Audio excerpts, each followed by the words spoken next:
Lord, grant us the grace to see what we ought to see, to hear what we ought to hear, that we might do what we ought to do. In Jesus' name we pray. Amen. Hail Mary, full of grace, the Lord is with you. Blessed are you among women, and blessed is the fruit of thy womb, Jesus.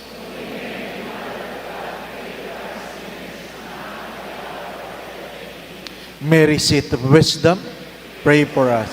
In the name of the Father, the Son, and the Holy Spirit. Muli po, magandang gabi po sa inyong lahat. Ano pa? The title of our recollection, Love in Spite of the Pain. Ano pa? Love in spite of the pain. Actually, ang tinext ko po kay Father Roy, Love in spite of the sin. Naging pain. Baguhin na lang natin. Ano pa? Baka yun ang gusto.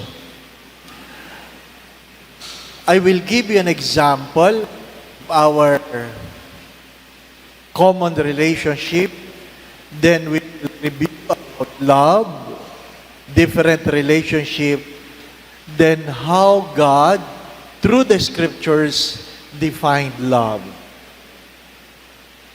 Nagkataon o sadyang ginusto ng Diyos. Ano po? Kahapon, meron pong nag-message sa akin na kinasal ko daw sila 10 years ago. Ano po? Alam po ninyo, napakahirap nun. Ano po yung kinasal ko kayo 10 years ago. Yung last year, di ko na maalala eh. Ano pa? Yung 10 years pa. Sabi ko, saan? At nagpadala ng picture. Hindi ko na maalala. Ano po? Sabi ko, saan ba simbahan ito? But to cut the story short, 5 years ago pa. Sabi ko, ano po ang dahilan kung bakit nagkaganyan? Bakit nagkaganyan? At ang malungkot na sagot na nakakainis ay, sabi po kasi ng mister ko, hindi na daw siya masaya sa akin. Hindi na daw siya masaya sa akin. Forgive me, but that is a very immature statement. Ano pa? Kasi hindi naman kayo, nung kinasal naman kayo, sa hirap at ginhawa, hindi sa masaya lang. Di po ba, ano? Kaya nga pag ako'y nagkakasal, naiinis ako na yung aking kinakasal, pag sinabi kong pakibigay ang sing-sing sa isa't isa, titingin muna sa koro o kaya sa quartet. Bakit? Gusto nila na may background. Isut mo ang sing-sing na ito, tanda ng aking pag-ibig. Sa hirap at ginhawa, sa pagkakasakit at kalusugan. Di ba? Hanggang kamatayan, mauna ka sana. Di ba? No? Sayang. Sayang ang maraming bulaklak. Sayang ang magandang damit. Sayang ang ginasto sa kainan. Sayang ang preparasyon na maghiwalay lamang sa dahil hindi ka na masaya. Di po ba, no?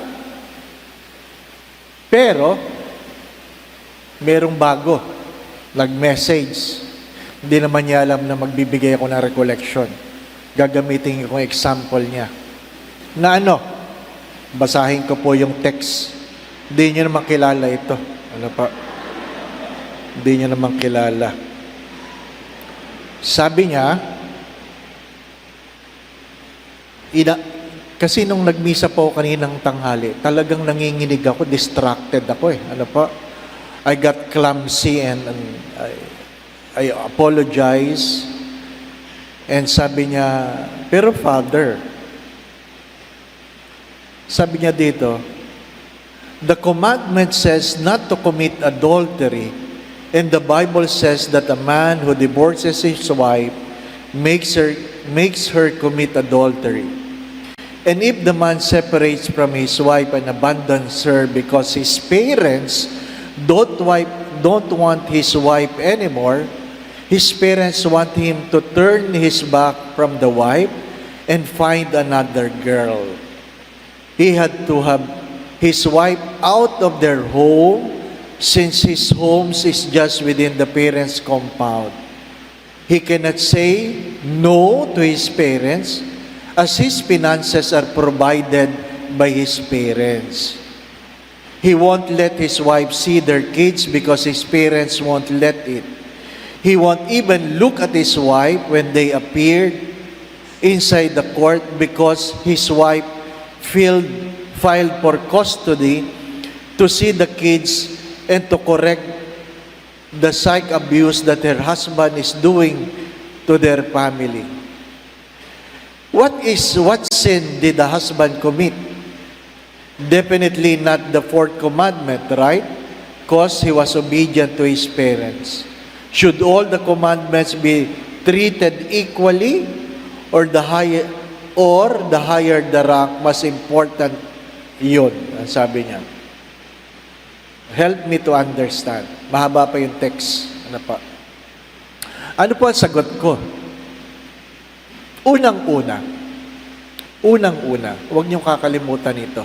Yung may asawa at mag-aasawa pa lang. Unang-una, ang pinapakasalan mo ay ang iyong asawa. Tama po ba? Hindi mo pinapakasalan ang magulang. Ay father, kung hindi niya susundin ang kanyang magulang, hindi po ba yun not honoring your mother and father? Ang sagot po doon ay, obedience cease when your parents ask you to do something that is wrong. So, ang obedience sa magulang, sorry mga magulang is not absolute. You cannot demand obedience from your children if you are asking your children to do what is wrong. Sana maliwanag yun. Ano po? Ikalawa,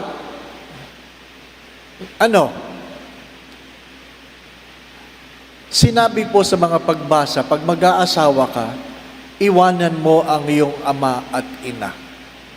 Diba? Kaya, yung tanong na, susundin ko ba? Doon sa mga gustong mag-asawa, maghanap kayo ng bahay. Huwag kayong titira sa inyong biyanan. Bakit? Yung tanong na, Father, hanggang kailan po ba makikialam ang aming biyanan? Ang sagot ko doon ay, kanino ka nakatira? Pag sinabi niyang, nakatira po kami sa aming biyanan, ay susunod ka sa biyanan mo. Bakit? Yun ang may-ari ng bahay. Naintindihan po ninyo? Kaya nga, in every vocation, it entails three things. There must be purity of heart, malinis ang kalooban, you must have capacity to become, kaya mo na manindigan at mabuhay bilang may asawa. Hindi yung may asawa ka na, nandun ka pa rin sa poder ng iyong mga magulang. Di po ba, no? Magkaiba po yung ikaw ay nasa poder ng iyong magulang at iba yung ang iyong magulang ay nasa iyong poder. Naintindihan po ba ninyo? Ano po? At pangatlo, you must have the capacity to remain. Whether you get married or you become priest, yung tatlong bagay na yon ay mahalagang mahalaga. You have the purity of intentions, the capacity to become. Kaya mo bang mag-asawa? Kaya mo bang manindigan? Kaya mo bang buhayin ang iyong asawa, ang iyong magiging anak? Sana maliwanag po yun. Di po ba, no? Kasi mga minamahal na mga kapatid, ang buhay pag-aasawa ay talagang sa hirap at ginhawa. Whether you like it or not, when God speaks about intimacy, God uses the image of of a mother and child. Intimacy. But, if God speaks of faithfulness, He always used the image of husband and wife. Inuulit ko, intimacy, kaya nga yung hindi malilimutan ng ina ang kanyang mga anak. Wala nang lalalim pa doon. Wala nang lalalim pa doon. Sapagkat sino nakakalam ko sinong may anak? Yung lalaki ba o yung babae? Babae. Di po ba? Hindi naman yung lalaki ng anak. Alam niyo po yung kwento na naghihingalo yung babae. Naghihingalo yung babae. Kasi may cancer. Ilang oras na lang. Sabi ng lalaki, sweetheart, hindi ako magagalit, pero matagal ko nang gustong itanong ito. Hindi ako magagalit. Alam ko namang ikaw yung magpapaalam na. Ha? Gusto ko lang malaman. Kasi meron tayong 3 anak. Yung 2 anak, yung panganay at pangalawa, pogi. Yung bunso, pangit. Sabi niya, hindi ako magagalit kung sasabihin mo ang totoo na yung bunso ay anak sa labas. Umiyak yung babae, iyak siya ng iyak. Sabi, hindi na, mahal pa rin kita. Mahal pa rin kita. Gusto ko lang malaman, dahil ayaw ko na sa iyong pagpanaw, habang panahon kong iisipin kung itong taong ito ay anak ko ba o hindi. Ay dahil talagang makulit si Mister, sinabi ni Mrs. kay Mister, alam mo darling, sa 3 anak natin, ang anak mo lang yung bunso.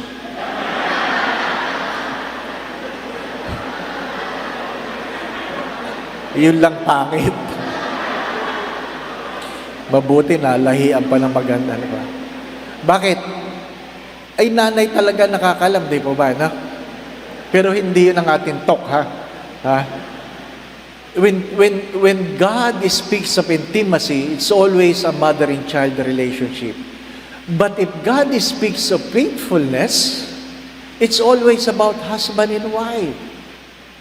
Kaya nga yung salitang tapat, T-A-P-A-T, tapat. Pag binasa niyo pabalik, tapat pa rin, di po ba? Na? Wala na kayong tatapatan, mga Mr. at Mrs., kundi asawa niyo. Tapat. Pag hindi kayo tapat, ang tawag sa inyo, tabingi. Di po ba? Hindi ka tapat eh. Ang Tagalog word for righteous ay hindi palaging tama, kundi matuwid. Maging matuwid kayo dahil kayo ay tapat. Bakit po natin pinag-uusapan ito? Because whether you like it or not, we as a human being entails 3 things. Ano yun? Persons, roles, relationships. Person, roles, relationship. Ang ating pagkatao ay may kaakibat na relasyon. At sa bawat relasyon, may responsibilidad. Ano ibig sabihin ng pagkatao? Ang ating pagkatao nagbabago simula nung tayo pinanganak hanggang sa ating kamatayan. Hindi po ba? Nung ikaw ay bata, yan ang iyong pagkatao. Anong relasyon mo? Hindi ikaw ay anak ng iyong nanay. Hindi po ba? Anong responsibilidad mo? Sundin mo ang iyong mga magulang. Pero pag ikaw ay naging binata, lumakas ka, nagtrabaho ka, yun ang iyong role. Tumulong ka harinawa sa gastusin ng bahay. Yun ang iyong responsibilidad. Kasi nagbabago ng role. At pag ang iyong magulang ay tumanda na at ikaw na ang malakas, hindi na ang magulang mo nagpro-provide. Ang responsibility ay nasa iyo na. Tama po ba? Nagbabago ang ating mga relasyon, dala ng ating mga edad, at dahil nagbabago ang ating relasyon, nagbabago ang ating responsibilidad. Hindi pantay-pantay. Hindi pantay-pantay. At kung gusto natin maging tapat, ang ating tayo sa ating responsibilidad I hope maliwanag itong sinasabi ko. Sadyang kailangan ninyong gawin ang mga bagay na kahit ayaw ninyong gawin. Di po ba? Yung bang mga magulang dito, nagsabi kayong, ngayong araw na ito, hindi ako magulang, bahala kayo sa buhay ninyo. Meron ba? Meron ba sa inyo mga nanay, na nung kayo ay nagpapadede ng inyong anak, sabi mo, umiiyak yung anak nyo, tumigil ka dyan, hindi ako nanay mo ngayon. Meron ba? Hindi. Hindi tumitigil yun. Tama po ba? At kahit ikaw ay nahihirapan, gagawin mo. Nagtatrabaho ka sa maghapon, pag uwi mo, maglalaba ka pa, magluluto ka pa. Kahit pagod ka na, gagawin mo yon.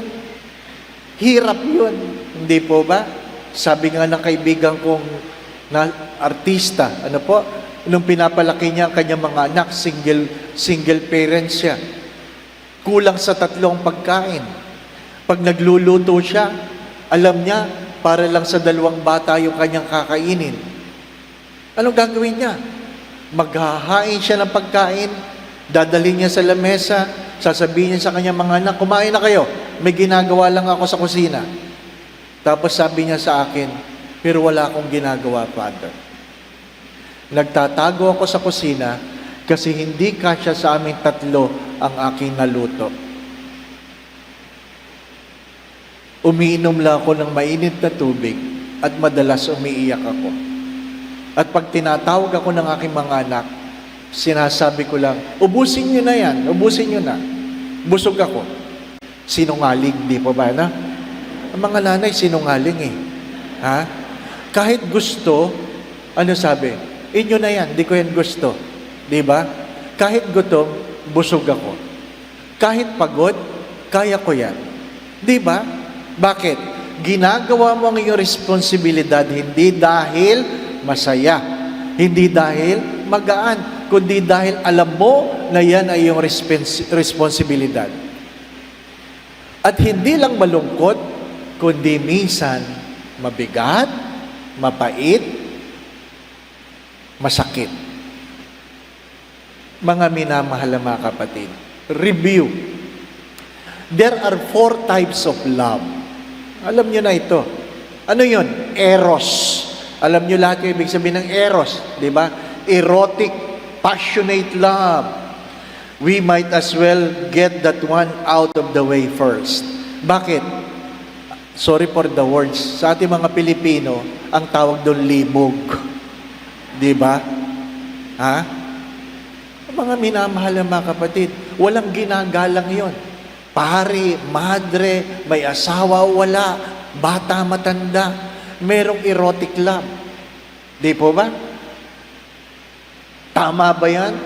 Kung mag-asawa kayo, marahil pwede. Kung hindi kayo mag-asawa, hindi pwede. Di po ba? Ano?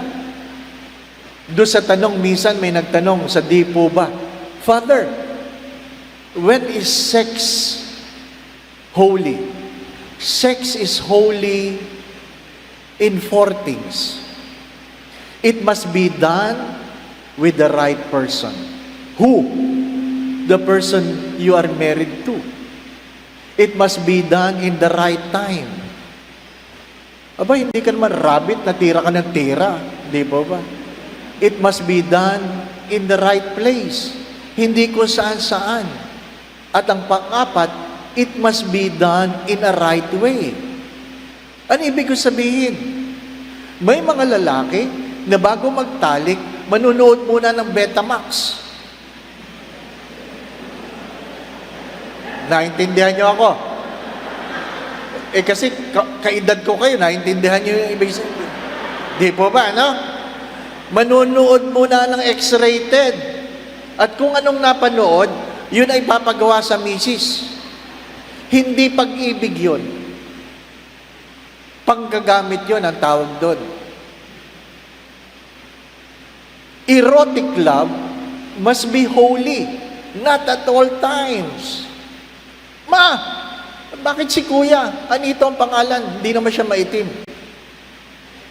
Sabi ng nanay, alam mo anak, nabuo namin ng kuya mo sa Anito Lodge. Kaya yun ang pangalan. Tapos, ang lakas ng tawa niya. "Ah!" O ba't ka natawa? Ibig mo si Ate Luneta, sa Luneta na buo?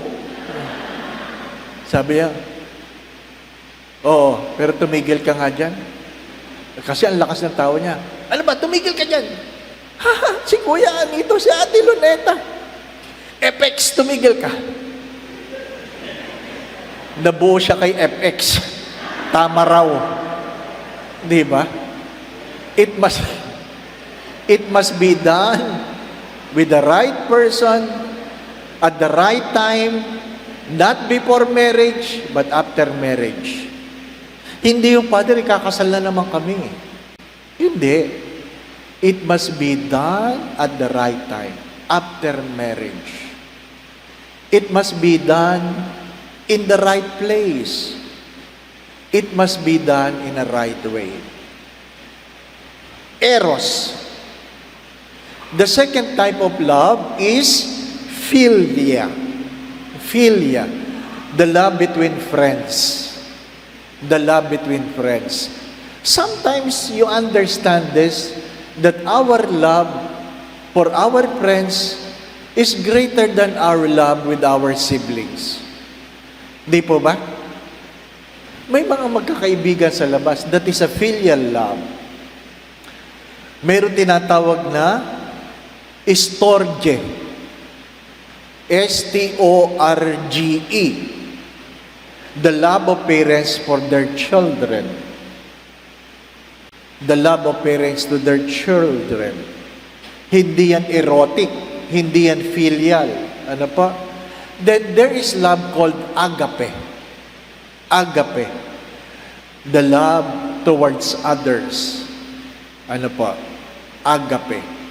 Alam natin yan, di po ba? Napag-aralan nyo yan, di po ba, no? Uy!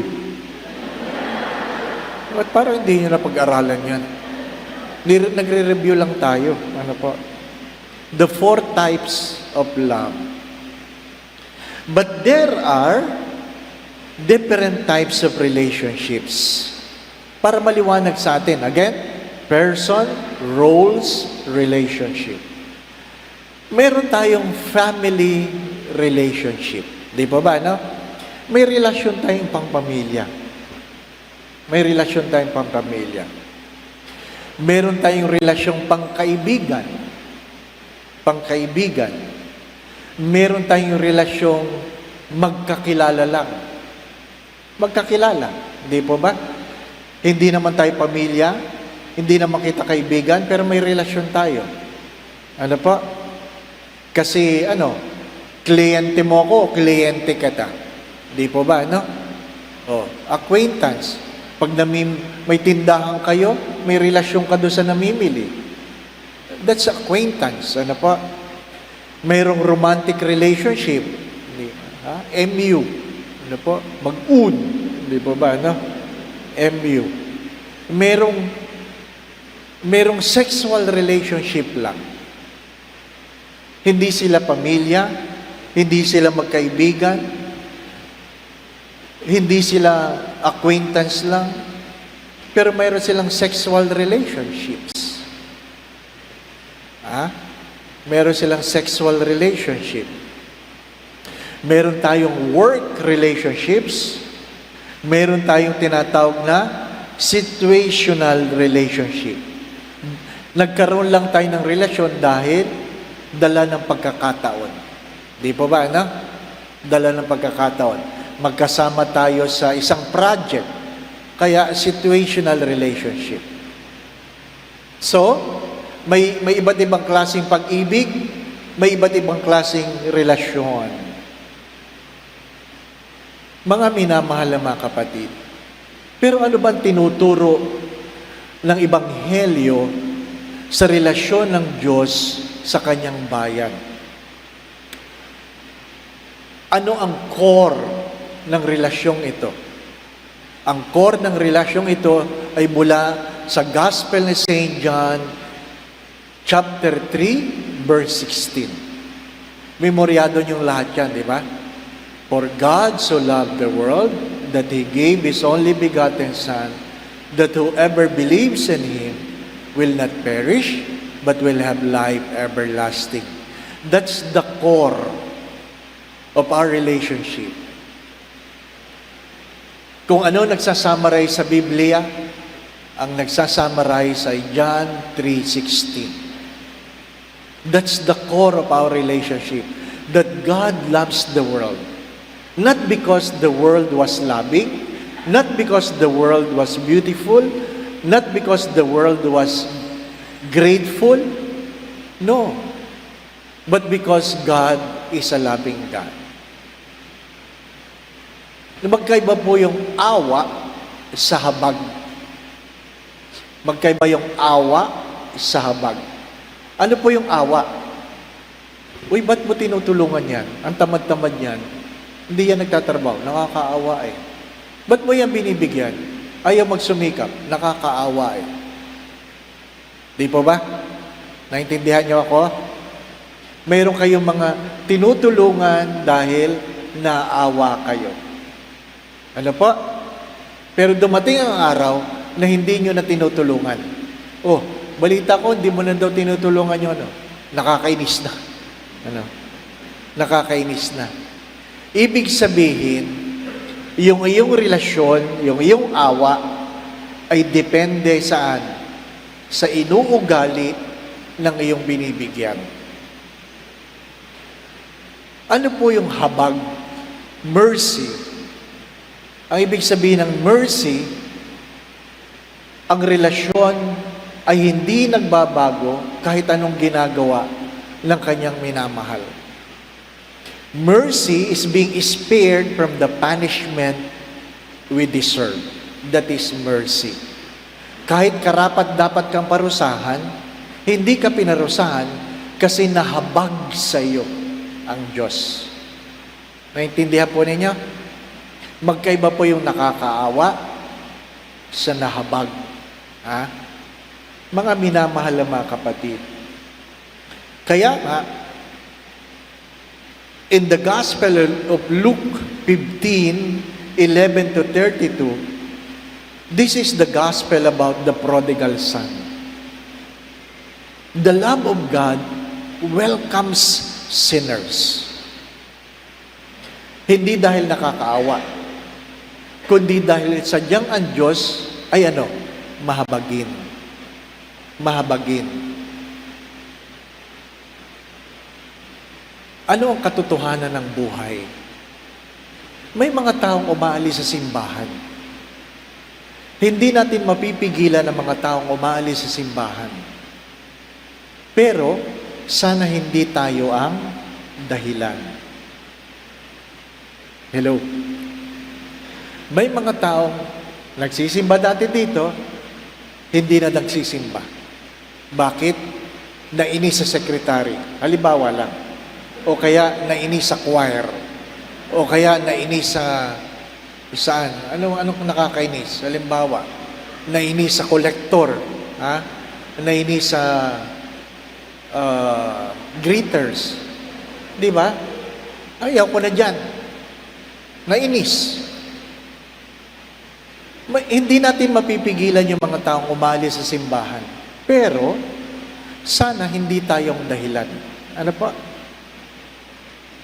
Kaya maganda pong itanong sa gabing ito, persons, roles, relationship. Ako ba ay naging dahilan ng sino man upang hindi na siya magsimba? Ano po? Hari nawa, ikaw ang dahilan para yung ibang tao magsimba. Pero kung yung tao na yon na umalis, nag-decide na bumalik, sana hindi ka haharang. Wala namang perpektong simbahan. Pag lumipat nga ang pari, sumusunod yung parokyano eh. Di pa ba na? Ha? May mga ganun eh. Parang mas love nila si Father kaysa kay Jesus. Di ba?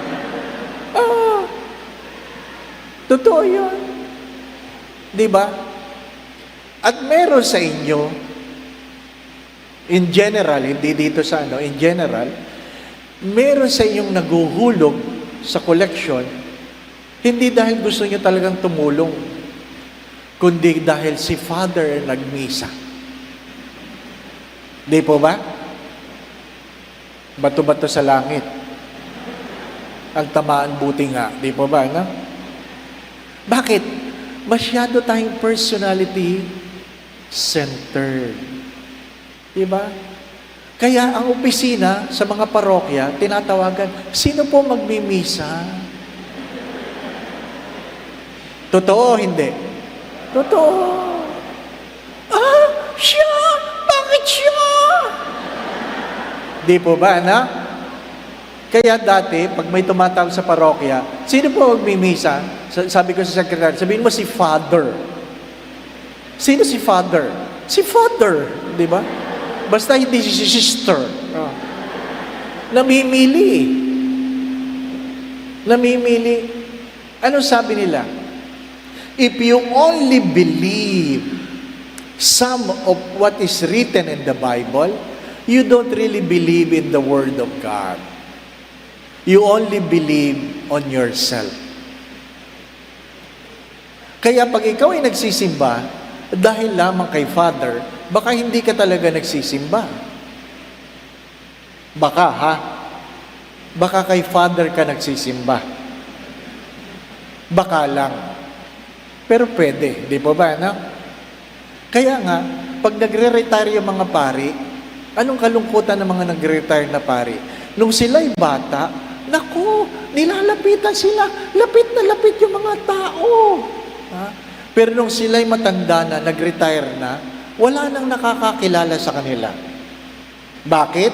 Kasi nung bata pa si Father, amoy pari pa. At nung tumanda na, paring may amoy na. Di ba? Ang yumaong si Monsignor Montemayor, sumalangit nawa, nabalitaan ko na minsan, wala siyang final blessing sa misa. Bakit? Nakatulog siya. Matanda na retired na I don't kung kilala niyo si Monsignor Montemayor. Ay dahil wala, nakatulog siya, yung mga tao, umalis na lang. Alang naman, antay siyang gumising. Ito namang sakristan mayor, di man lang ginising, di po ba, ano? Pagmulan niyang ganyan, wala ng tao. Ha? Wala ng tao. Kaya nung minsan isang meeting, nakita ko siya, Monsignor, ano yung kwentong kayo daw ay nakatulog sa misa? At iniwanan daw kayo ng tao. Alam mo, sagot ng matanda, sabi niya, alam mo, itong mga tao, pag nagmimisa ako, at alam ko namang natutulog sila dyan,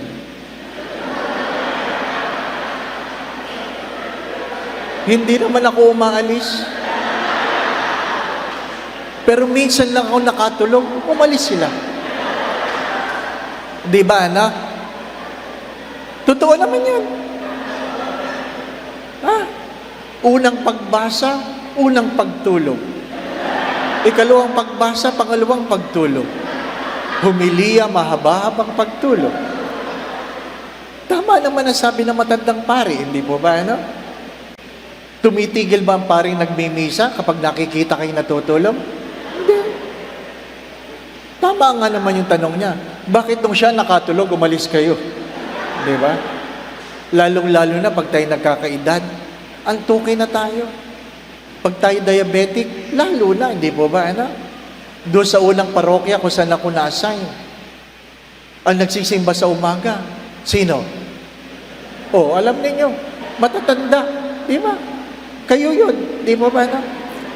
Yung mga nakabili ng upuan sa simbahan, di po ba, no? Na sa umaga, diyan yan palagi nakaupo. Nabili niya yan sa umaga di po ba, no? Oh, ay sinong choir ninyo kung matatanda nagsisimba? Sino? Matatanda rin. Alam naman mayroon pang iba. Oh, doon sa unang parokya, ha? Meron ako 5 matatandang dalaga. Yun ang choir ko. 1998. Ang tawag ko sa kanila, Spice Girls. Inabot nyo yun, di po ba? Yun ang panahon nun Spice Girls, di ba, no? Sa Tagalog, sila ang nagdulot ng pait sa aking buhay. Alam mo? Ay, nako. Lahat gusto kinakanta. Lahat. Kaya ang misa sa umaga dapat 30 minutes lang. 1 oras kami palagi. Kinakanta lahat eh. Ha? At ang boses ay talagang pamplakang 33 ang speed. Inabot ko yun, di ba ba, no? Ha? Na talagang hindi na alam ng mga bata yun eh. 33 ang speed. Ha? Talagang akala mo wala kayong gagawin kundi mag-misa lang sa maghapon. Ting! Ganito lang kaliit yung aming altar. Siyempre, ilang hakbang lang yan. Nasa altar ka na, di ba ba? No? Naku, nasa gitna na ako ng altar. Hindi pa sila nakakasimula ng kanta. Bakit? Gaganon-ganon pa eh.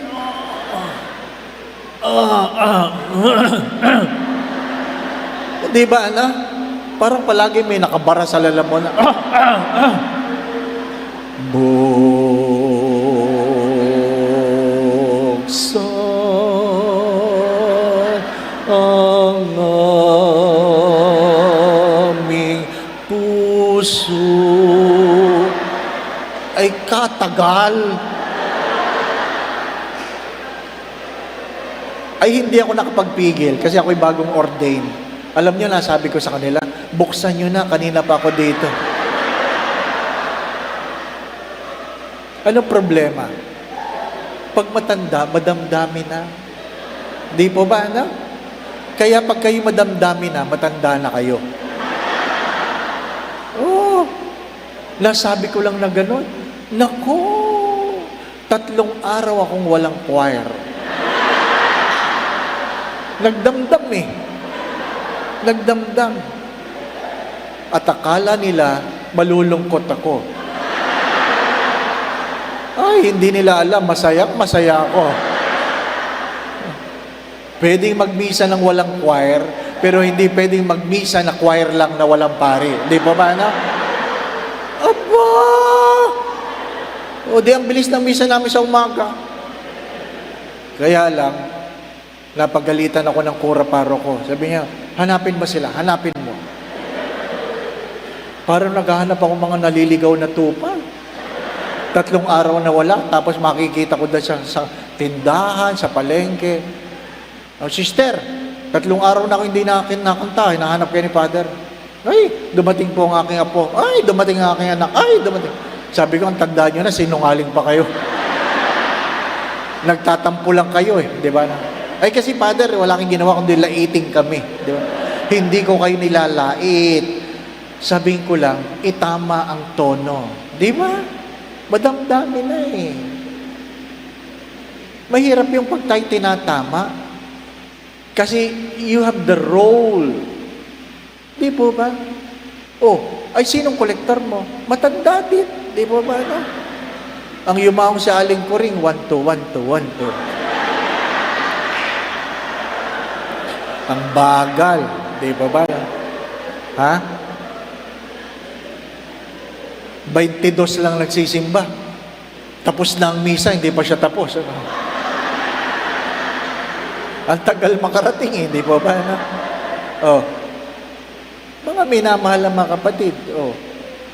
Dahil kailangan ng koleksyon. Ay, naku, hold-upper yun. Hold-upper. Ano ibig sabihin ng hold-upper? Hindi yun naaalis sa tapat mo hanggang di ka naghuhulog. Hindi yun umaalis. Ha? Yun yata ang kinayaman ng Sacred Heart eh. Di pa ba? No? May kolektor na hindi umaalis. Ay hindi nakapagdala ng pera sa umaga. So, pipikit-pikit ka kasi wala kang dalang pera. Kunwari, touch na touch ka sa homily ni Father. At nandiyan na si Aling Coring. Aantayin ka. Patagalan kayo, di ba? At nainip si Aling Coring, susundutin ka nun.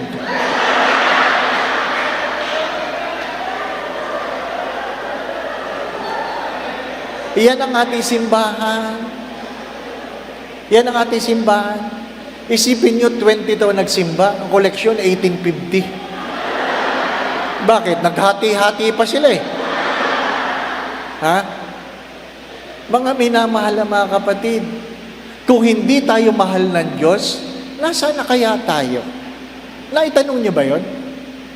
Kung hindi tayo mahal ng Diyos, nasaan na tayo? Kung ang pagmamahal ng Diyos ay dahil nakakatuwa lang tayo, matagal nang tumigil ang pagmamahal ng Diyos. Hindi po ba?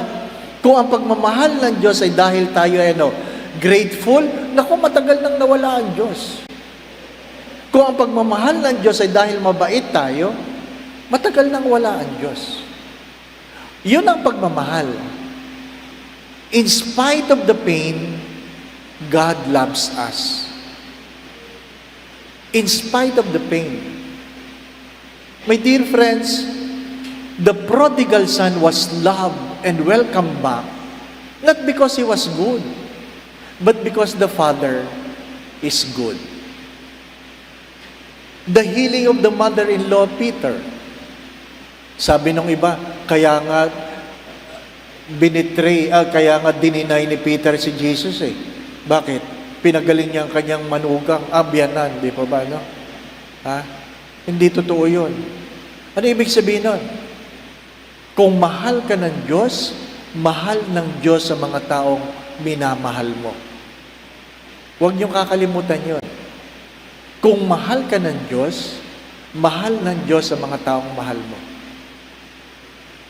Pero hindi kung alam natin, mahal ka ng Diyos. Mahal ka ng Diyos, kaya mahal ng Diyos ang iyong mga anak dahil mahal mo.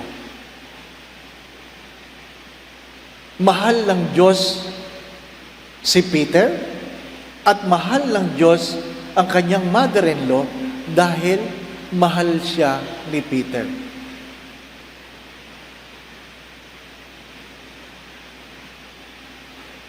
Ano pa? The wedding at Cana, John 2:1-11. Anong kwento ng pagmamahal doon? Anong sinabi ni Maria? They have no wine. You have to understand the context that wine is a symbol of joy. Wine is a symbol of joy. Kaya pag ikaw ay bagong kasal, wala ka ng alak, ibig sabihin, wala ka ng saya. Hindi pa kayo nagsasama, kasalan pa lang, malungkot ka na. Ano sabi ng Diyos? Hindi ko pa oras. Pero kahit hindi ko pa oras, dala ng aking pagmamahal, ang pagnanasa ng Diyos na ikaw ay maging masaya, kahit hindi pa niya oras, ipagkakaloob niya. Ipagkakaloob niya. Ganon kamahal tayo ng Diyos. May mga panalangin na hindi pa dapat ibigay, pero binigay dala ng pagmamahal. Masakit yun. The healing of the paralytic. Alam mong mahal ka ng Diyos. Dahil hindi lahat ng may sakit gustong gumaling. Hello? Hindi lahat ng may sakit gustong gumaling. Yung iba nga, nagsasakit-sakitan eh. Meron akong inanoint. Matandang babae. 2 beses niya akong pinatawag. Inanoint ko. Tapos, tinatanong ko yung doktor, ano po ang kanyang karamdaman? Wala, Father. May sinat lang yan. Ha? Nagpapakumpine ka sa mahal ng hospital, dala lang na sinat? Pero inanoint ko. Tapos, nakalipas siguro another year, nagpa-anoint ulit. Inanoint ko na naman. Tapos, tinanong ko, anong sakit niyan? Wala, Father. Bakit yan nakakompine? Diba? Wala. Nagpa-confine lang, Father. So, dinaretso ko siya. Nanay, wala naman kayong sakit. Baka akala niya may sakit siya eh. Nanay, wala kayong sakit. Bakit kayo nagpapakonfine? Ano sagot ng matanda? Umiyak. Pasensya ka na, Father. Pero, dinadalaw lang ako ng aking mga anak kapag naalaman nila na ako ay nasa hospital. Di ba malungkot na kwento yon? Malungkot na kwento yon. Dinadalaw lang ako ng aking mga anak kapag nalaman nilang ako'y nasa hospital. Di ba? Bakit? Because we look at love as what? An emotion of convenience. Dinadalaw mo lang kapag may oras ka. Pero pag mahal mo, hindi ka naghahanap ng oras. Gumagawa ka ng oras. Tama po ba? Gumagawa ka ng oras. At hindi lahat na nagpapa-anoint ng magulang, gusto nila kanilang mga magulang mabuhay na magmuli. Dahil minsan nag-anoint ako, in-anoint ko, pagkatapos kong in-anoint, sabi nung yung mga anak nakapalibot sa bed, sabi nung, Father, buhay pa ba? Sabi ko, opo, ipagdasal po natin. Tapos, tahimik kami. Tapos, nadinig ko, sabi nung isa, ang tagal naman. Kasi ang paniniwala nila, pag in-anoint, mamamatay na. Ang tagal naman. Tapos, sabi ko, ha? Ano ba naman itong mga anak na ito?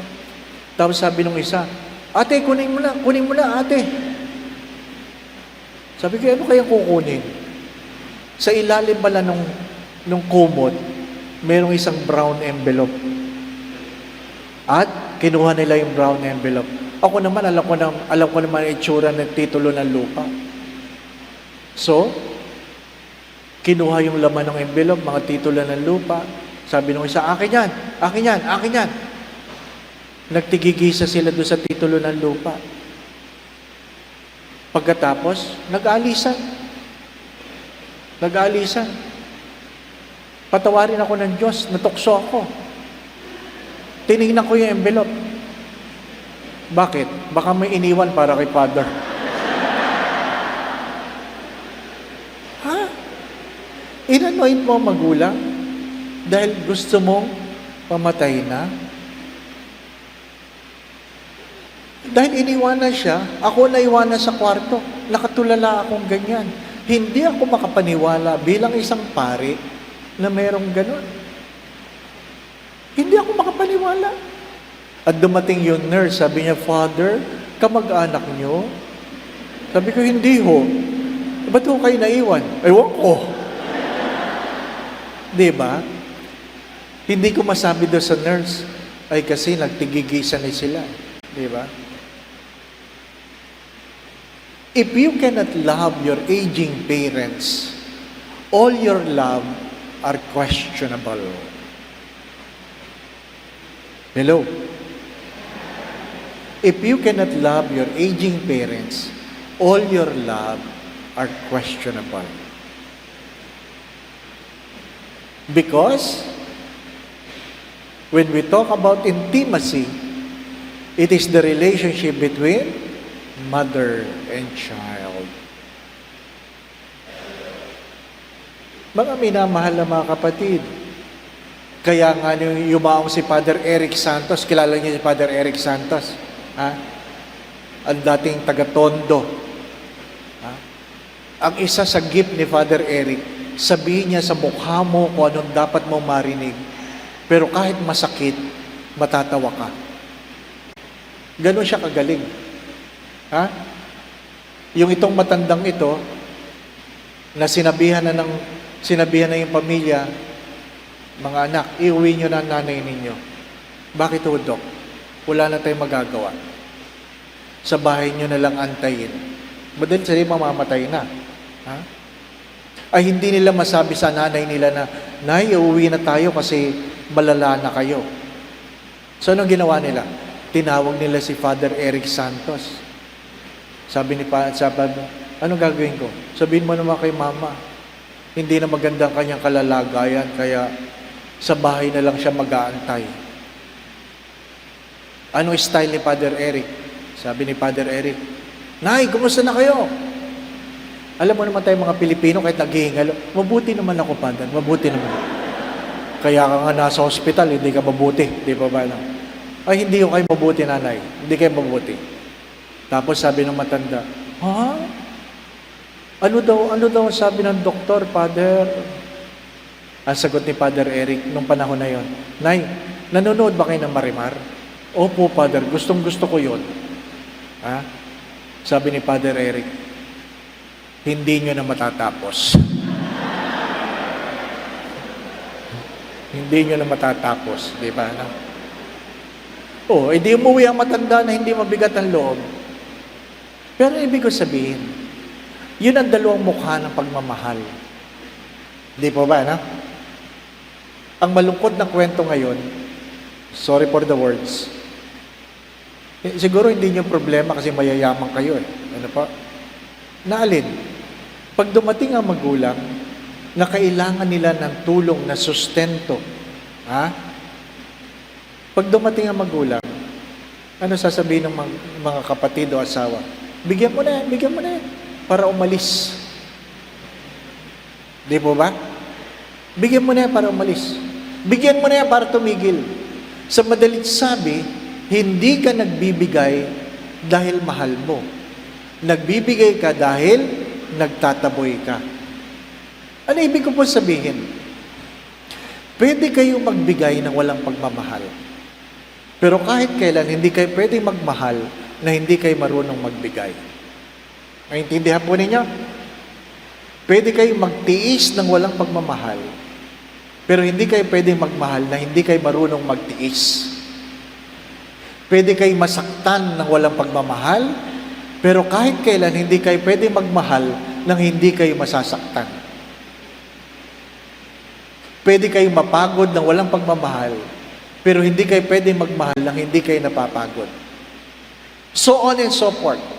Pwede kayo maglingkod ng walang pagmamahal, pero hindi kayo pwedeng magmahal nang hindi kayo naglilingkod. Ano ibig ko sabihin? Sa dinami-dami ng uri ng pagmamahal, ang pagmamahal ay hindi isang emosyon, kundi isang desisyon. Love is to order ourselves for the good of the other.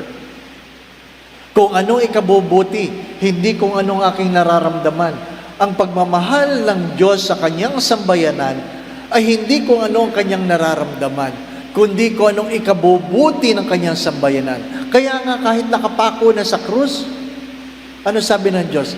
Patawarin mo sila sapagkat hindi nila alam ang kanilang ginagawa. Di ba yan ang sinasabi ng mga nanay? Kapag ang anak ay nagkamali, sapagkat ang pagmamahal ng ina, kahit gaano katigas ang ulo ng anak, nagmamahal pa rin. Di po ba, ano? Sabi nung isa doon, nag-comment, Father, sana yung sinasabi nyo, nadidilig ng mga anak. Trabaho ka pa ba yun? Di po ba? Nasaan ang mga anak ninyo? Nasaan ang mga anak ninyo? Di po ba, ano? Anong pinag-uusapan natin pag tayo nagkikita-kita? Anong kwentuhan natin? Ilan sa mga magulang sa atin, dito lalong-lalo na sa Maynila, na nagsasabi sa kanilang mga anak na lalaki o sa kanilang mga apong lalaki, magpari ka. Meron pa ba? Hello? Wala. Wala. Bakit? Ang sagot ayaw ko, mahirap. Ano inyo magandang simbahang ito, pagdating ng araw, wala kayong pari. Di po ba? Meron mga pari, retirado, hindi na makatayo. Hindi na makapagmisa. Bakit? Walang bagong pari. Minsan sinabi ko na, Nay, pagpariin nyo yan. Sabi, wag, Father, wag, wag. Bakit naman, Nanay? Pogi eh. Bakit? Pangit ba kami? Di ba? Ang hirap yata magsimba, pangit yung pari, di ba ba, no? Yun yung maitim, ayaw nyo eh. Yung pangit pa. Di ba ba? Kaya nga pag nagpapagawa ko ng santo, ayaw na ayaw ko may nagdo-donate. Sabi ko, ako magpapagawa. Bakit? Para sigurado ako maganda yung santo. Ang hirap nung may santo ka, tabingi ang mukha, di ba ba, ano? Na nagdadasal ka ganyan, wala ka maisip kundi, ang pangit naman ng santong ito. Di ba? Ayaw natin ang pangit eh. Pero pag pogi ang anak, ayaw pagpariin. Mga minamahal na mga kapatid. Bakit? Iniisip kasi natin, paano na lang ako, Father, pagtanda? Di ba, no? Kahit sa patay, napapansin niyo ba ito sa patay? Pag may umiiyak, yung ibang umiiyak, ano sinasabi sa kanila pag iyak? Sabi, paano na kami? Iniwan mo kami. Di ba? Hindi sila umiiyak dahil namatay ka. Umiiyak sila dahil naiwan sila, wala silang magagawa, di ba ba? Paano na kami? Oh? Pero pag mag-iiwan ka ng kayamanan, naghihingalo, nagkapermahan na, iyo ang yaman na ito. Humihinga ka pa, sasabihin, tanggalin mo yung oxygen, tanggalin mo na. Di ba? Pakinabang eh. Pakinabang. Sabi ko nga, minsan nagmisa ko sa patay. Iyakan. Hindi ko alam kung maganda yung homily ko, iyakan. Tapos pagkatapos ng misa, sabi nung namatayan, Father, sana naman, pag may namatay, sabay-sabay na lang tayo. Sabi ko, bakit naman? Para wala nang iiyak. Sabi ko, hindi naman ho tama yan, Nanay. Inimbitahan nyo lang ako, sasama nyo pa ako, di ba? Di ba? Kasi iniisip lang natin palagi ang ating sarili. Love is to order ourselves for the good of the other. That's why, when it is an authentic love, we love in spite of the pain. Ano sabi ni Mother Teresa ng Calcutta? The moment you love, you are giving the other person the power to hurt you. Please listen. The moment you love, you are giving the other person the power to hurt you. Because the only person that can hurt us are the people we love. Do your enemy hurt you? No. Wala kayong pakialam kung kaaway nyo yan. Di po ba? Pag may pumasok dito, nagsisigaw, na hindi natin kilala, magtatawanan tayo. Pero kung ang sumigaw dyan, nanay ninyo, kapatid ninyo, ay didibdibin ninyo. Bakit? Nasaktan kayo eh. Dahil, mahal nyo yun eh. Hindi po ba, Kaya pag yung asawa mo nagwala, hindi ka nasaktan, ay hindi mo yan mahal. Pag ang anak mo ay nagwala, hindi ka nasaktan, hindi ka yan mahal. Kaya nga po, sinasabi ko yan, pag hindi nyo pa nasasabi, ang hirap mong mahalin, baka hindi ka pa nagmamahal. Nasabi niyo na ba yun? Sinabi na yun ng ilang anak sa kanilang mga anak, sa kanilang mga magulang na nililinisan nila, pinapalitan nila ng diaper, inaalagaan nila. Di po ba, Kasi napakahirap nilang mahalin. Demanding sila. Di po ba, Minsan nag-bless ako ng sasakyan. Sabi ko doon sa matanda, Nanay, ang ganda ng sasakyan nyo, ha? Sabi ng matanda, hindi ako pinapasakay dyan, Father. Sabi ko, ba't naman hindi kayo pinapasakay? Sabi niya, kasi ayaw ng anak ko. Dahil nakadiaper ako, pumapang-i daw. Ha? Pumapanghi. Alam nyo, sa totoo lang, gusto kong bawiin yung blessing. Di ba? Because when we are blessed, my dear friends, my brothers and sisters, we are invited to share. We are invited to share. Pag sinasabing siksik, liglig, umaapaw, pag umapaw na yan, lahat ng umapaw dyan, hindi na sa iyo. If your cup overflows, it doesn't mean you look for another cup to fill. Pag napuno na yung tasa mo, huwag ka maghahanap ng panibagong tasang pupunuin. Ibig sabihin nun, mamigay ka na. Sobra ka na, hindi po ba? Ano? Ang problema natin, pag tayo yumayaman, yung iba sa atin, tinataasan natin ang ating mga bakod. Para yung mga nasa labas, hindi na makapasok. Pero ang tamang pag-uugali, sana pag tayo yumayaman, hinahabaan natin ang ating mga lamesa. Para ano? Dumadami ang ating kasalo. Meron tayo, o meron akong kilala, na kapag dumating ang kanilang magulang, kapatid, kamag-anak galing sa probinsya, yung kanilang mga pagkain, tinatago nila. Tinatago. Na sana yan lang ang pagkakataon na mga kamag-anak mong galing sa probinsya, makatikim man lang ng ganyan. Hindi po ba, ano? Dahil pag tayo nasa probinsya, pag tayo pumunta sa probinsya, yung mga nasa probinsya, hiyang-hiya na wala silang maibigay na masarap para sa atin. Hindi po ba, ano? Naimbitahan ako magbigay ng talk sa Katarman. Oh, ang hirap pumunta. Ano po? Oh, late na kami dumating doon sa bahay na aming kakainan ng tanghali. Ay akala yata, hindi kami darating. Naku, sabi nung may-ari ng bahay, Father Toby, ba't di mo naman sinabi na si Father darating? Hindi kami nakapunta sa bayan para bumili ng sardinas. Sabi ko, naku nanay, huwag na kayo mag-alala. Kahit ano lang kung anong meron dyan. Ay tabing dagat sila. Tabing dagat. Yung planggana,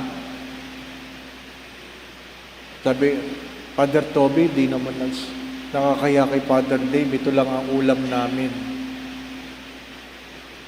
Yung planggana, alam niyo ang planggana? Ha? Hindi pinggan, planggana, nasa lamesa. Oh, inalis ang takip. Nakakaya, Father, pasensya na. Ito lang talaga may handa ko. Hindi ako nakabili ng sardinas. Pagbukas ng ganyan, lobster. Pinanlakihan ko ng mata si Father Toby. Huwag kang iimik, huwag kang iimik. Ha? Baka bawiin, di ba? Ano? Sabi ko sa kanya, huwag ko kayong mag-alala. Sige na po, okay na ho yan, okay na ho yan. Okay na ho yan. Diba? Ha? Di ba? Hiyang-hiya siya na lobster ang ihanda sa akin. Siya ka ba naman nakakakain ng lobster din sa Maynila? Di po ba? Ano? Oh. Pero yung mga taga-probinsya, pag lumawas sa Maynila, pagtataguan niyo pa ng pagkain? Ha? Bili niyo naman ng Jollibee, di ba? No? McDonald's, kahit pa paano, di ba? Kasi tayo, ito ang kwento ng mga taga-Maynila. Pag dumating ang bisita, lalong-lalo na galing sa ibang bansa. Diba? Ipapahiram nyo ang kama ninyo. Dito kayo matulog, dito po kayo. Ha? Ipapagamit ninyo yung mga gamit na dyan. Ito na ang gamitin mo. Yung iba, ito kainin ninyo, anong gusto mo? Yung ibang ganyan, di po ba? Na? Ikalawang araw. Oh, anong, nanonood ka ng TV pag umupo siya. O anong gusto niyo panoorin? Inis na inis ka kasi may sinusundan kang telenovela, kaya lang ayaw niya, di po ba, no? Yan ang away, di po ba, no? Ha? Channel 2 ko, sa Channel 7 pala siya, nakakainis, di ba po, ano? O, pangatlong araw, ano? Pagdating ng 4 na araw, sabi niyo na, hanggang kailan ba yan dito? Di ba? Bakit? Hindi tayo totoo. Marami sa atin hindi totoo. Kaya mabigat ang pagmamahal. My dear friends, my brothers and sisters, ano sabi ng Diyos? Well, the love of God in Matthew 25:40, at the end, we will be judged by what we have done to the least of our brethren. Hello? We will be judged not by the way we feel, but what we have done. Hindi kung anong iyong naramdaman, kundi kung ano ang iyong ginawa. Di po ba? If you read the Gospel of Matthew 25, ano yon? That you feed the hungry, you give drink to the thirsty, you clothe the naked, you welcome strangers, you visit the sick, you visit those who are in prison, you bury the dead. Alam po ninyong lahat yun, di po ba, no? Hello? Parang hindi nyo alam. That we are called, our love, ang ating pagmamahal, ay nakikita saan? Hindi doon sa pagsasabing I love you, kundi sa pagpapakain ng mga nagugutom, pagpapainom sa mga nauuhaw, pagbibigay ng damit sa mga hubad, pagtanggap sa mga estranghero, pagbisita sa may sakit, pagbisita sa mga nakakulong, paglilibing sa mga patay. That's the end. That's the measure of love. That's the measure of love. Stop telling yourself, because some people would say, pag sinabi ninyong, ay, gusto ko sanang magbigay, kaya lang hindi ako umabot. Ano sinasabi nila? Don't worry. It is the thought that counts. Nadinig niyo yan? Utot mo. Ha? Hindi niyo mababasa sa Biblia yon, sapagkat hindi yun totoo. It is not your thought that you will be honored. It is what you have done. Pinakain mo ba? Pinainom mo ba? Dinamitan mo ba? Mga minamahal na mga kapatid, sayang ang pag-aayuno sa panahon ng Kwaresma kung wala tayong nagagawang mabuti sa ating kapwa. Sayang. Hello? Patapos na ang Kwaresma, hindi po ba, no? Holy Week na next week. Hari nawa, hindi kayo kukunin ng Diyos. Para kung may magagawa pa kayo, magagawa nyo pa. Para mas maintindihan ninyo, tignan nyo itong mabuti. Ito, dito kayo pinanganak, itong kantong ito. Dito kayo mamamatay. Ito ang buhay. Diretso lang. Walang U-turn. Nakapo ninyo? Sapagkat pag kayo ay 15, hindi kayo magiging 14. 16 na ang kasunod. Tama po ba? Pag kayo 20, hindi kayo magiging 19, 21 na ang kasunod. Straight line yan. Yan ang buhay. Naintindihan po ninyo ako? Ngayon, sabi sa Biblia, life is only 70, 80 for those who are strong. So, piliin na natin yung 80. 1 to 80. Hello? Anong edad ninyo? Anong edad ninyo? Nasaan kayo? Nandito pa kayo?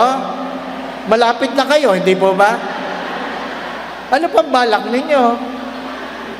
Hindi po ba? Ako ay 61. 62 ako sa January.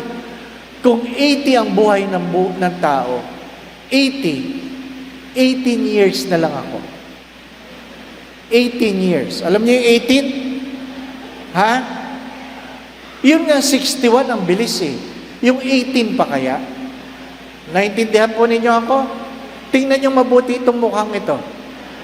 Ito mukhang 18 na lang. Hindi ako nagbibiro. Pero tinitingnan ko po yung mga mukha nyo, mas malapit na kayo. Aba, di po ba? Hanggang kailan? Kung hindi man kayo ganyang katanda, I'm sure your parents are much older. Ilang Pasko na lang yan. Ilang piyesta na lang yan. Ilang Holy Week na lang yan. Paluluhain nyo pa ba? Hello?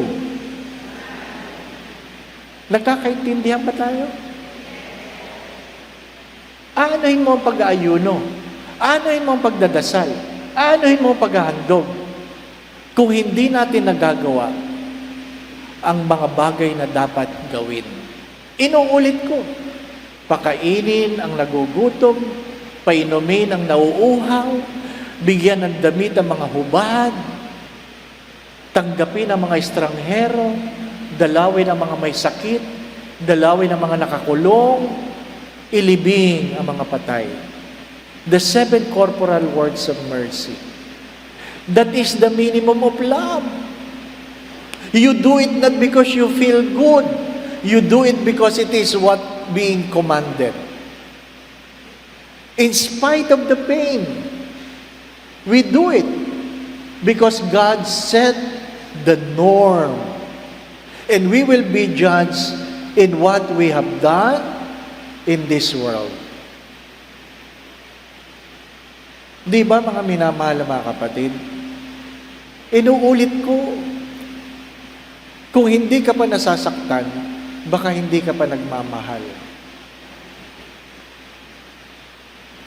Pwede kang maglingkod na walang pagmamahal, pero hindi ka pwedeng magmahal ng walang paglilingkod.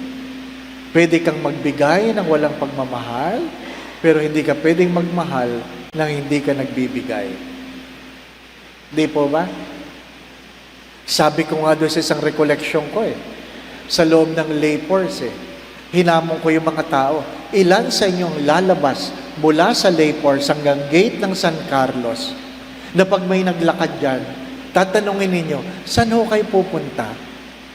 At pasasakayin ninyo. Kasi madaling umattend na recollection. Di po ba? At ilan kaya dito? Mananabi ako na galing kayong lahat sa recollection, nagmamadali kayong lumabas, at yung sasakyan na nauna sa inyo mabagal umalis, bubusinahan nyo ng todo kasi wala kayong pagmamahal. Di po ba? Tingin kayong lahat sa akin. Tingin sa akin. Kasi ang aking kasunod na tanong, tinanong mo ba sa katabi mo anong iyong pangalan? Tinanong mo na. Tinanong po ba ninyo ang inyong katabi anong pangalan mo? Di ba? Ay, sister! Kasi nagsisimba tayo, pumapasok tayo sa simbahan, na wala rin tayo pakialam. Di po ba? Yan ang katotohanan ng simbahan. Na pagka may isang sikip na sikip ang simbahan, yung bag mo, pinapaupo mo. Di po ba? Biglang, tabi. Di po ba, no? Ha?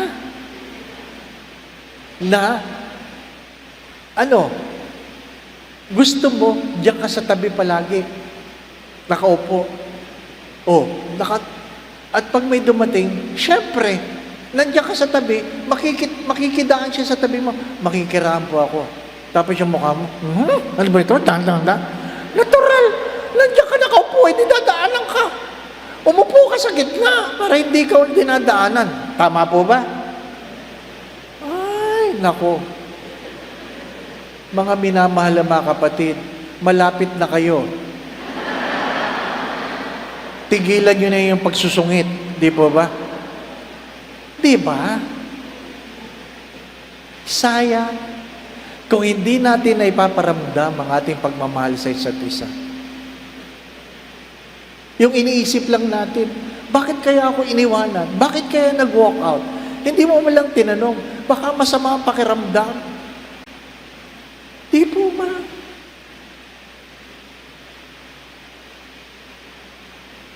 Maiksi lang ang buhay. Life is short, death is certain. Di po ba, no? At alam ko naman ang mga panalangin ninyo, sana kunin ako ni Lord habang natutulog. Di po ba, no? Di ba yun ang panalangin? Para ano? Para hindi na magdudusa, hindi ayun na, di po ba, no? Oh. Kaya nga yung aming yumaong spiritual director, hindi minsan sumama sa breakfast. Kinatok ko. Pagbukas ng pinto, nagulat ako kasi bihis na bihis. Naka-Roman collar, naka-itim, naka-suit. Sabi ko, aba, saan ang lakad niyo, Father Ben? Hindi niyo sinabi. Sabi, wala akong lakad. Uy, ba't kayo bihis na bihis? Kasi kagabi, nahihirapan ako huminga. O ano ngayon? Nagbihis na ako. Di ba? Para pag nakita siya, disente. Di ba ba? Ano? Oh, kaya mamaya magbihis kayo, ha? Sapagkat ang panalangin ninyo ay kunin kayo ni Lord habang natutulog. Baka mamaya na yon, di ba ba? Ano? At least sinabi ko, hindi po ba? Ano? So mag-ayos kayo, maglagay kayo, isuot yung maayos na pante. Hindi yung garter, luwag na, di ba ba? Ano? Para pag kayo dinala sa emergency room, sabihin, ay, bago. Di ba? Kasi tayo, pag natutulog tayo, suot natin, mga gula-gulanit, di ba ba? Ano? Di ba? Maiksi lang ang buhay. Maiksi lang. I hope naintindihan niyo ako. It's so easy to talk about love based on what? Literature. But to put love in practice, that's the most difficult thing to do. Because love is not just an emotion. Love is not just a description of God. Love is not just a character of God. Love is the other name of God. That's why when we despise love, we despise God per se. Kaya nga mahalaga yun, na pag kayo'y matutulog, you kiss each other. You kiss your children in their forehead, and you say, I love you. You kiss your husband, your wife, I love you. Di ba? Because what you are really trying to say, may God bless you. Yun ang ibig sabihin nun. May God bless you. Ang mahirap sa inyo, yung iba sa inyo, ang hinahalikan nyo lang, yung aso ninyo, cute, I love you. Yun ang nable-bless ni Lord. Di ba? I hope nagkakaintindihan tayo. Sapagkat 8:26 na. Aba, malayo pa ako. Di ba ba? No? At least, walang natulog, di po ba? No? Walang kinuha si Lord, di po ba? No? Pero baka mamaya. At least nagpaalala ako, di ba ba? I hope maliwanag po sa inyong lahat. There are types of love. There are different relationships. Do not forget that as a created being, we are a person, we have a role, and we have responsibilities. But love is not being defined by the dictionary, but by the God who created us, who is love Himself. My dear friends, my brothers and sisters, at the end, everything will be measured in love. As Saint John of the Cross have said, in the twilight of your day, the moment you bend your knees before God, God will never ask how much money you have, what have you attained, where you have been. God will simply ask the question, how much love you have given. Yun lang ang tanong ng Diyos. Gaano kalaking pagmamahal ang iyong naipagkaloob? Hindi mo sasabihin, ang laki ng hinulog ko, Lord. Hindi. Magkano? Hindi. Kundi, gaano kalaking pagmamahal ang iyong pinagkaloob. Kasi pwede kang maghulog ng pagkalaki-laki, pero walang pagmamahal. Di po ba?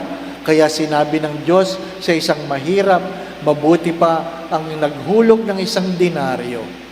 Yun ang pinakamalaki dahil hinulog yun ng may pagmamahal, hindi dahil sobra ang kanyang pera. At narinig nyo ito sa akin paulit-ulit.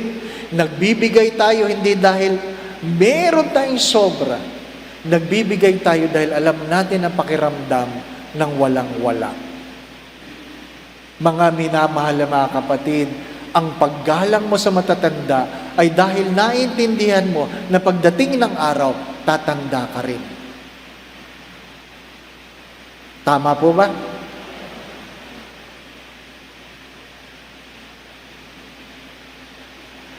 The sad story is we despise the old, the weak, the sinners. We despise the old, the weak, the sinners. Why? Because you forget that someday you will become old, you become weak, and because of your weakness, you will commit sin. Hindi tayo habang panahong malakas. Hindi tayo habang panahong malusog. Nung na-stroke ako, September 17, 3 weeks before, I have a good blood test. Sabi ng doktor, ang ganda ng blood test mo. 3 weeks before, September 17, I'm preparing for my 24th sacerdotal anniversary on September 19. September 17 in the morning, I have a mass. September 3 o'clock in the afternoon, I had the wedding. In the evening, I am supposed to go to Mega Mall because I have a dinner to attend. At 5:15 in the afternoon, while driving, suddenly, naduduling ako. Sabi ko, itatabi ko lang sandali yung sasakyan. Ako nagdadrive. Sabi niya, bakit? Naduduling ako. Sabi nung kasama ko, naku, sinumpong ang vertigo mo. Hindi ito vertigo. Bakit? Alam ko ang vertigo. Umiikot ang mundo eh. Ito hindi. Naduduling ako. Every time I open my eyes, naduduling ako. Sabi ko, hindi ito vertigo. Tapos sabi ko, nangingimi ang aking mga kamay. My hands are getting numb. Sabi niya, tumingin ka sa akin, ngumiti ka. Ngiti ako. Bakit? Kasi kung stroke, tabingi. Di po ba? Hindi, nakakangiti ako. Itaas mo yung kamay. Hindi ko may taas. Wala nang lakas. Tawagan mo si ganon. Kailangan may mag-drive para sa akin. Maya-maya, sabi ko, wala nang pakiramdam ang paa ko. Napakabilis. Pakisabi mo sa gwardiya ng Mercury, nandun kami sa may pandakan, na sabihin mo, ilipat ako sa likod ng upuan. Oh, dumating yung pinatawagan kong driver. Binubuhat ako ng security guard. Father, kapit ka, kapit ka. Hindi ko may kapit. Bakit? Walang lakas. 5:15 in the afternoon. 6 o'clock, nasa hospital. Completely paralyzed. Completely paralyzed. Mga minamahal na mga kapatid, wala makapagsasabi na okay ka. Even one of the doctors have said, Father Dave will not make it. He will not make it. Now, I am standing before you as if hindi ako na-stroke. Kausap ko kanina yung doktor, isa sa doktor. Sabi niya, alam mo bang nag-conference sa mga doktor about you? And the only thing they can say, you are a miracle. My dear friends, my brothers and sisters, maiksi lang ang buhay. O sasabihin nyo, wala naman ako milagro, Father. Just to end this evening. Anong walang milagro? Ito ang milagro. Noong 2020, nagsimula ang COVID. At number lang. Patient number 1, 3, 5. Naalala po ninyo? Dumami ng dumami. Hanggang puno ng hospital. Tapos, alam nyo na kung sinong na-COVID sa opisina nyo. Kilala nyo na. Hindi lang number yung na-COVID. Hindi po ba, no? At, nagsisimula ng mamatay. Hindi lang na-COVID, namatay. Hindi po ba, no? At ang iba sa inyo, kilala nyo kung sino mga namatay. Hindi po ba? May mga kamag-anak kayong namatay. May mga pari kaming namatay. Anong aking tanong? Anong aking tanong? Ang aking tanong, bakit kayo buhay? Have you asked the question, why did God spare you from COVID? Hello? Naintindihan niyo po ba ang aking tanong? Sa dinami-dami ng namatay, ang aking tanong, bakit kaya ikaw hindi? Dahil mas mabait ka? Dahil mas banal ka? Dahil mas mabuti ka? Ano ang sagot? Ano ang sagot?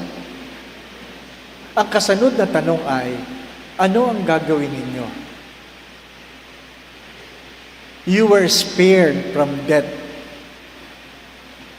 Anong balak ninyo sa buhay ninyo? Naintindihan po ninyo ako? Sana hindi kayo uuwi na hindi nyo malang tinatanong sa inyo sarili, ano kaya ang ipapagawa sa akin ng Diyos? Or, ano ang gagawin ninyo bilang pagtanaw ng utang na loob sa buhay na pinagkaloob sa inyo ng Diyos? I hope when we celebrate the Holy Week, it will not be just an ordinary Holy Week. This is the first Holy Week that we are allowed to gather together again. Hindi po ba? Mga minamahal na mga kapatid, ang utang na loob ay hindi nababayaran. Ang utang na loob ay tinatanaw. Ang utang na loob ay hindi nababayaran. Ang utang na loob ay tinatanaw. Anong pagtanaw ng utang na loob na meron ka na ngayon bigla kang natanong, bakit nga kaya ako hindi namatay ng COVID? Di po ba?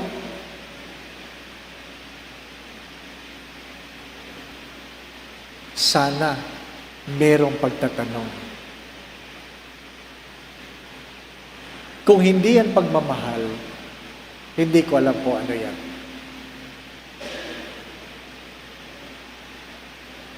Bakit ako nakatayo ngayon? Sabi ng mga doktor, ano sabi kanina? Isang milagro yan. Ang sagot ko doon ay, isang malaking biyaya. Everything is grace.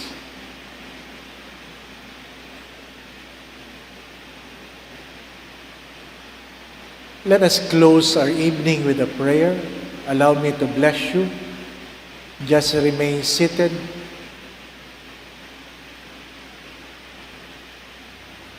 God, our loving Father, we ask you that you grant us the grace to keep your word in our hearts. Let your words find home in our hearts. Nawa po ang aming mga narinig, ang aming nakita, ay manahan sa aming mga puso.